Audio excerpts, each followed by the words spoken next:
Whether you're looking for answers to specific life questions or simply hoping to become the best version of you possible, welcome to the Mental Breakdown and Psychreg podcast, where we offer insight, information, and strategies based upon research and years of practice as psychologists.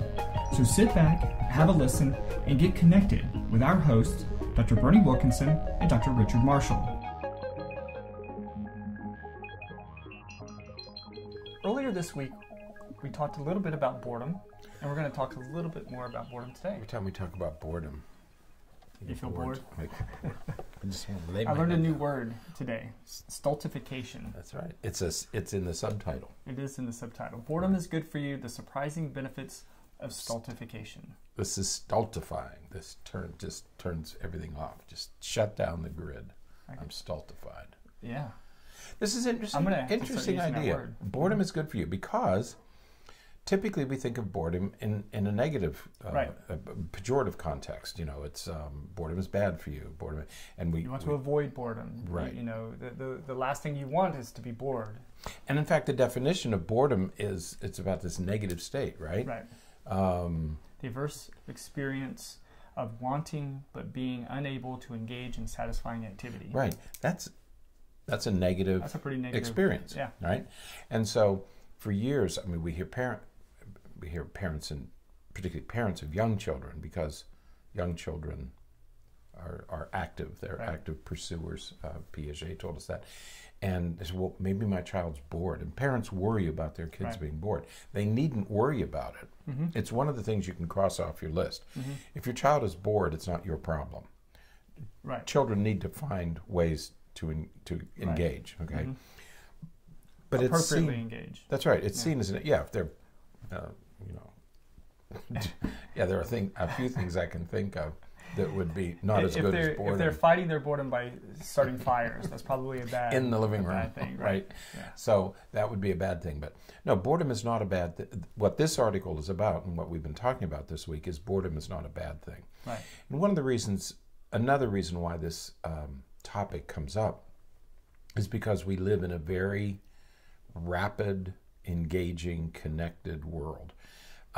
In the book, our handbook, in the last section, we talk about love in the last section, and part 3. One of the things we talk about is we live in this very fast world, and in one of the earlier editions of the book, you said, if you don't remember dial-up, right, the internet seems slow sometimes, Or this morning when I get this message of Adobe is not responding. Right. Oh my gosh, when you get that not responding message, you want to just start throwing the best is when you click on it and it says, it's not responding. Do you want to wait or do you want to quit? Should we close the program or do you want to wait till it responds? Let's just wait. And there was this old cartoon in the old days of computers where there was a skeleton sitting at the desk, and the message was the computer or something, the internet been down long, or the thing been down long, because you did have to wait several minutes. Right. It seemed like a long time. Right. But you had written that in one of the earlier versions of the book, that microwave popcorn, it's 2 minutes. Yeah. But it seems like an eternity. Right. And so in this world of instant, quick, fast, waiting has become something that all of us want to avoid, and we are impatient with it. I remember, do you remember the Back to the Future series? The movie. The movies.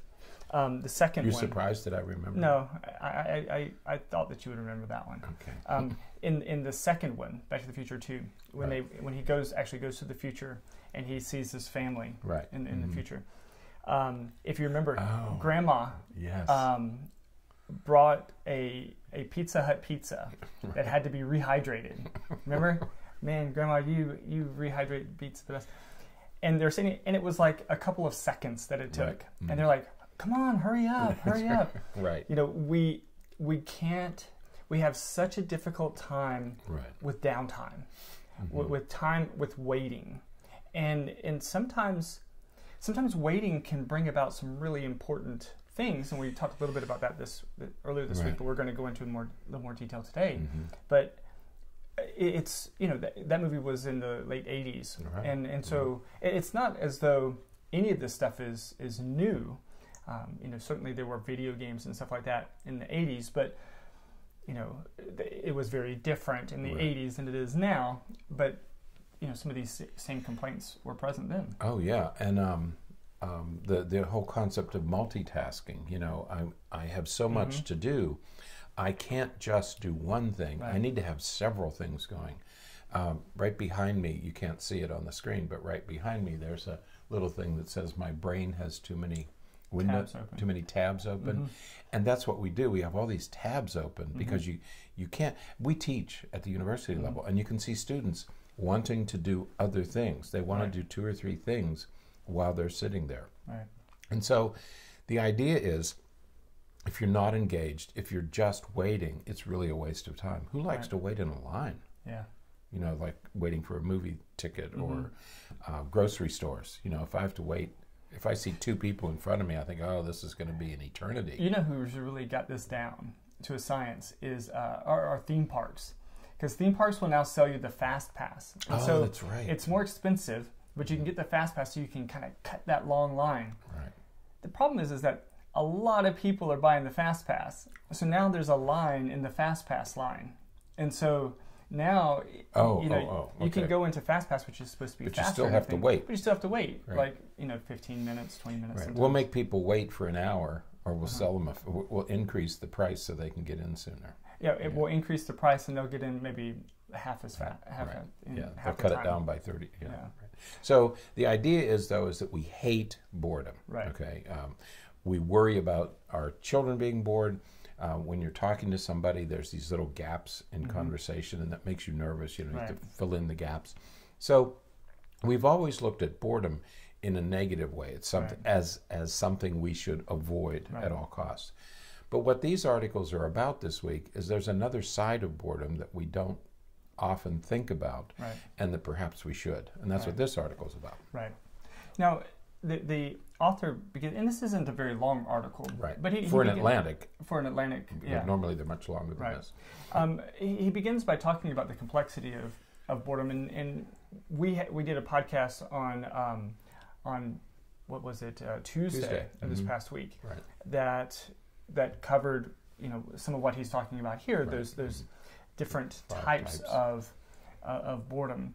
But I like how he goes on then and talks about some of the behaviors that are associated with boredom, because when people are bored, and this kind of goes back to what we were talking about a few moments ago, the concern is that it is what type of behavior that they will then engage in to break their boredom. And sometimes it's risky behavior, sometimes it's dangerous behavior. Setting fire in the living room. Right. So it's, people will go to pretty extreme lengths sometimes to avoid boredom. I think that perhaps in part is where we get the whole phenomenon of texting while driving and doing some of those kinds of things, because I can't just drive. I have to be using this time to do things.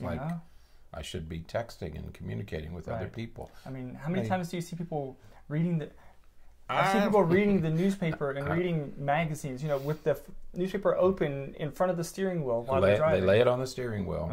After all, I can't just drive. I've got 10 minutes here. On the interstate all the time on my way to the university. And that's why we have backups on the interstate. People are doing everything else. Yeah. But if we go, one of the amusing things about this article is in the first paragraph, because it begins with, I did not know that these things existed. I didn't. The International Interdisciplinary Boredom Conference. Now, I'm sorry, but if I got a message like, would you like to submit an abstract proposal to this, this is a joke.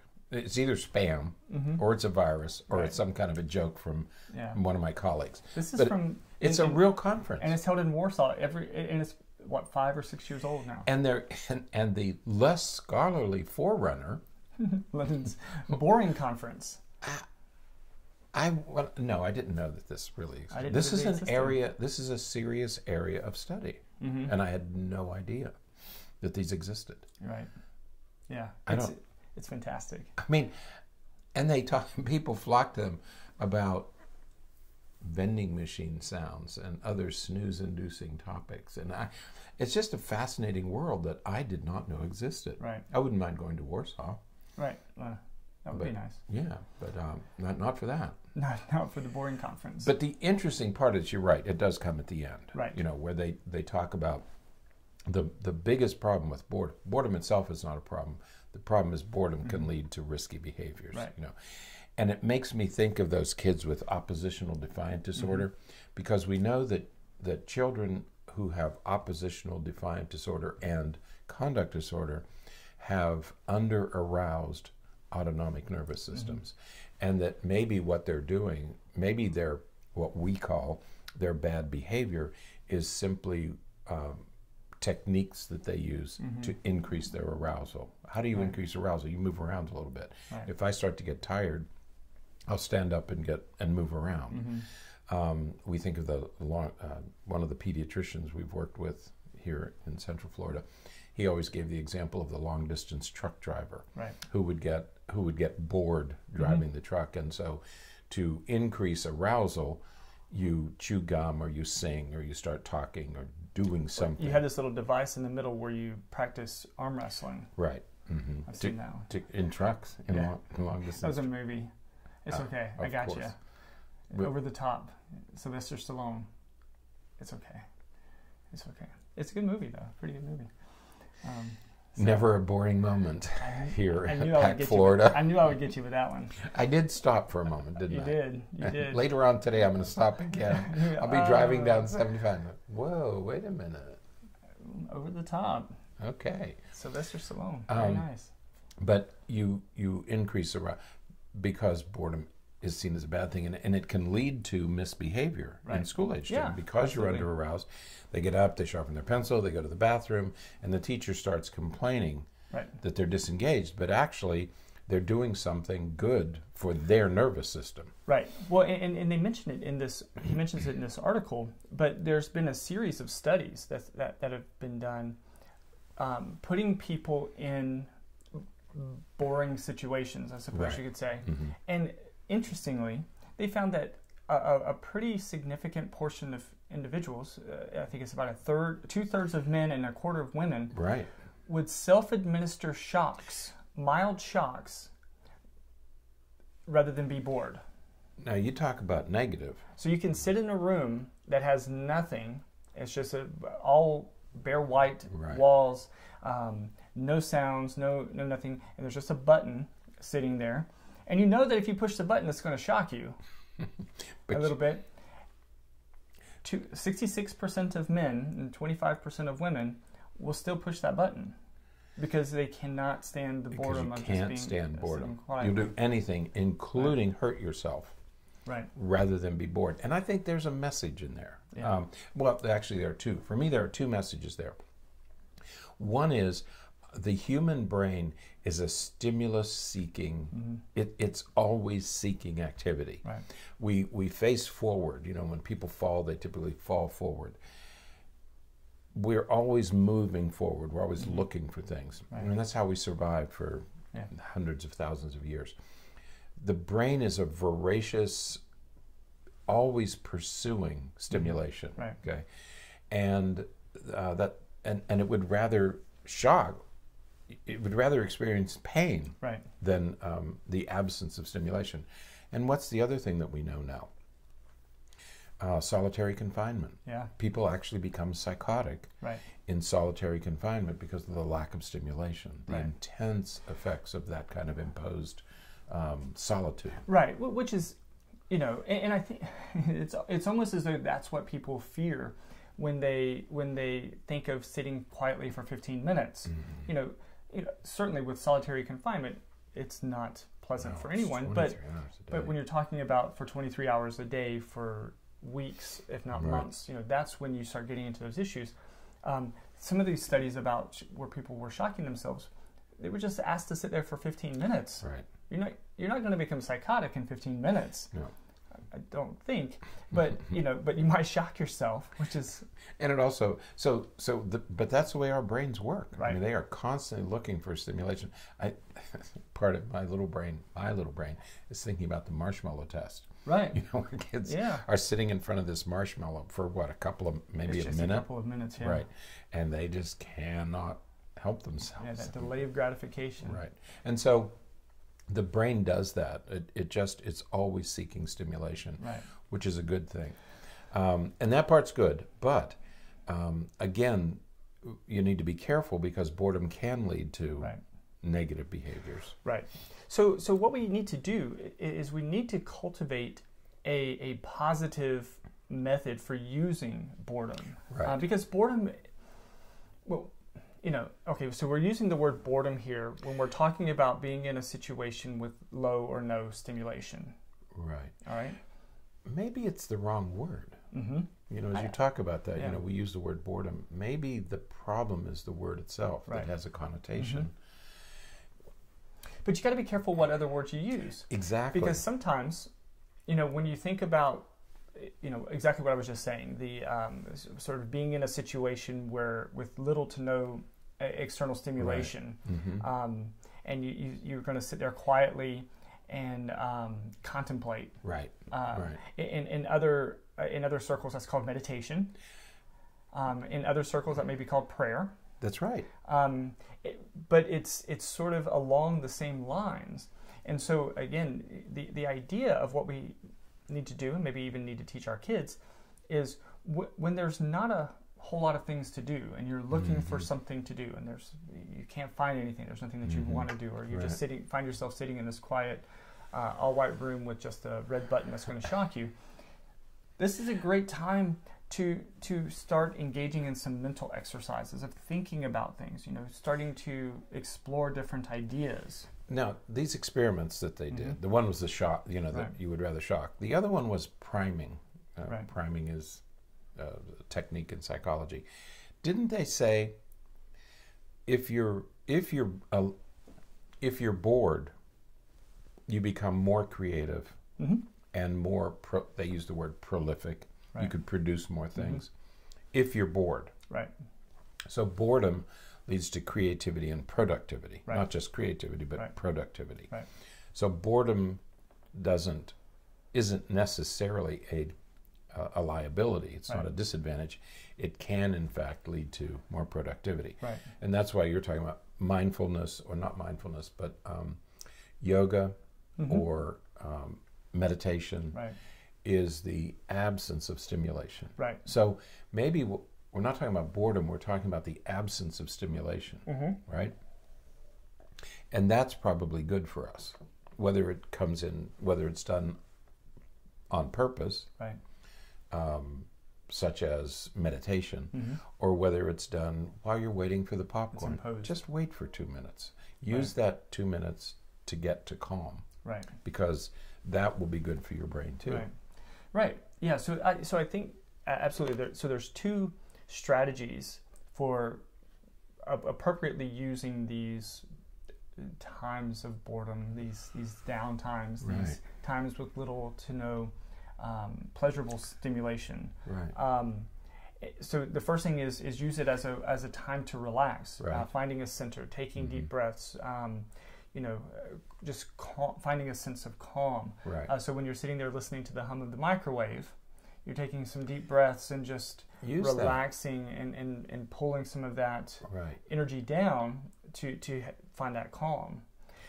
Yeah, this constant state of stimulation, mm-hmm. where we the feel constant need. Well, you said it earlier. The moving forward. We always have to be moving. Right. And so we put the popcorn on for 2 minutes, and then we go and do this, and then we go and do that, and then we go and pick up the popcorn, and then we go and do this, and we drop it off over there, and then we go and sit down and watch the movie while playing on the phone. We leave here, you and I leave here late mm-hmm. in the day. We go out to our 2 cars, yeah. the only ones left in the parking lot. And just as we're leaving, we say, okay, I'll see you in a few hours. Right. Because it's like 7 or 7:30. Mm-hmm. Sleep fast. Mm-hmm. We every once in a while we say, okay, sleep fast, because we even want to sleep fast, right. or sleep less, right. because you can't get anything done when you're sleeping. Right. And yet we know about the importance of sleep. Absolutely. But we deny ourselves an adequate amount of sleep mm-hmm. so that we can stay stimulated, so we can keep going. Mm-hmm. Okay. Yeah. So in a way, that's almost self-destructive. Absolutely. It's like the electric shocks. Yeah. We would rather deny ourselves an adequate amount of sleep mm-hmm. rather than be idle. Right. Right. Yeah. So the other approach, another strategy, and again, this is something that we can work to teach our kids, but we certainly need to apply for ourselves as well, is the idea of using these downtimes as an opportunity to explore thoughts and ideas and just think about things. Because what happens, and the reason I think that it triggers and fosters creativity, is because when you're sitting quietly, you're not stimulated by anything that you're reading actively, that you're actively watching or engaging in or talking about or anything like that, but you're just thinking. You start finding paths and connections that you may not have found or think of otherwise. Because as we sit here and talk, I'll say something, it'll give you an idea, and that's great for this type of a setting. But sometimes when I'm just sitting at my desk and I'm thinking, or when you're doing the same, sometimes you'll come to me with an idea that, because you were sitting, in the car quietly on your drive or at your desk, you start following this path. And I was thinking about this, and then this made me think of that. And we would have never made that connection before, but we did because we're just sitting quietly and thinking. As I'm sitting here listening to this, wouldn't it be interesting if when a child, let's say a teenager, because it's Saturday morning, 11 o'clock, or no, it's Saturday afternoon because they sleep until 11 or noon. So it's 2 o'clock in the afternoon, and they come in and say, I'm so bored. And if a parent would say, instead of responding to bored, that's a bad thing, instead the parent say, no, this is a calm time. Right. Use it. Use this period of calm to generate activity. Okay, you put it in a whole different context. Right. Or if I'm bored myself, if I go home and I'm bored, that would be the time to stop, take a couple of minutes. It doesn't have to be 15 minutes. It can just be 2 or 3 minutes to get to calm and start to and you'll feel your brain beginning to generate, because what you're doing, and we talked about this earlier in the week, you're closing down those pursuing, active, engaging, stimulating parts of your brain. You're closing those down for a moment, which allows the other productive, creative parts of your brain to do their work. Okay, so you actually do your brain a favor. Allow it to calm, so that you can open up those other parts of your brain that they're also trying to get out. But we suppress those. We don't want to be bored. So we suppress those to remain active. Right, and we certainly talked about this same idea in other contexts. When we talk about, if the only television program you watch, television station that you watch is Fox News or MSNBC, all of your ideas about those political issues are going to be reinforced and pulled in either that left or right direction. Right, that's right. When you sit quietly and you just think about things, then you're free to kind of explore some of these ideas on your own without the influence of these other stimuli. And it's the same thing with just about everything that we do. When we sit here and talk, I'm influenced by your thoughts, and you're influenced by my thoughts. Again, that can be a wonderful thing as well. But sometimes we just have to sit quietly. And I have this bizarre image in my mind of, you've heard of think tanks. Right. In my mind, ever since I was a kid, in my mind, there are these places that have like these all glass tanks where people just kind of sit in there and there's no stimuli. It's just a quiet place, and they just kind of sit in there and they just think. Now, I know that's not really how it is, though that would be really cool. But that to me is what we're talking about. You're just sitting quietly, no stimulation, but you're just thinking. Right. And we would refer to that as boredom. Which is different from sensory deprivation. Right. Okay, because we know about sensory deprivation, which would be an extreme version. Solitary confinement and sensory deprivation are the extreme forms of boredom. Right. That's it. And even some of that isn't all that bad. I can't remember what it's called, but it's that thing where they they float you in this really salty water. Right. That's the same exact temperature as your body. Right. And so you're just floating there, and there's no sounds. There's no. Right. It's dark, and there's no sound that you're just floating. Right. And I've from what I understand, what I understand is it's a really potentially enlightening experience, because you really shut everything down. Because you're shutting everything down. You're just thinking, Right. and again, it's temporary. Right. We're not talking about very long time. No. If you're doing that for days and days, that would be But scary. it does bring up another point that this article brings up too, is, and I think that some people may ask this question. So in anticipation of that, there's trait boredom and there's state boredom. Right. And I think state boredom is what most of us think of as boredom. I think trait boredom might be something else entirely. I agree. mean, I think if you have trait boredom, there might be some kind of a problem. That could be associated with depression. Those kinds of things. Right. State boredom meaning that it's just your sort of general state at that particular time. At 2:00 in the afternoon Right. on a Saturday, I'm bored because my friends are somewhere else. Right.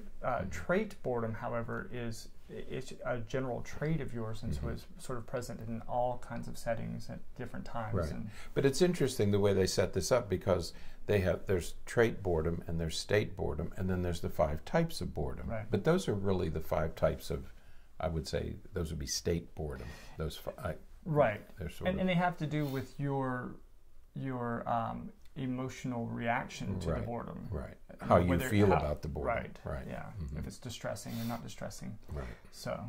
But it's really an interesting little romp through this whole concept of boredom, because it's a very different perspective. Right. Absolutely. But if you're interested, you can go to a conference on this stuff. On Warsaw. Boredom conference. It's in April, so you have to wait till next year. Man, that's so fascinating. It is. So find ways to positively use your boredom, and it has changed. It has changed mine. We're sort of type A's, right? Yeah. Would you say? Sometimes. No, you are. Sometimes. You are. No, you're not sometimes. You are type A. I don't know. You couldn't do this if you weren't. Okay. All right. That's a grudging admission. Never mind. I'll save it for another podcast. I was going to be complimentary, but... Were you? Okay. Well, no, then never yes. mind. No, it's too late. I wasn't sure where you were going with it. These kind of marriages, you know. Okay, so much for boredom. Yes. All right, that is it for today. Until next time, stay happy, stay healthy, and forget to be afraid. Thanks for sharing this episode of the Mental Breakdown and Psychreg podcast. Be sure to check out the show notes for links to follow us on Twitter and subscribe to our YouTube channel, where you will find all of our previous podcasts and much more. We would be honored if you would become a patron through patreon.com, where any donation you can manage will go to the development and creation of more content. Just visit patreon.com/thementalbreakdown for more information. Thanks again for listening. Have an awesome day, and we look forward to being back in your feed tomorrow morning.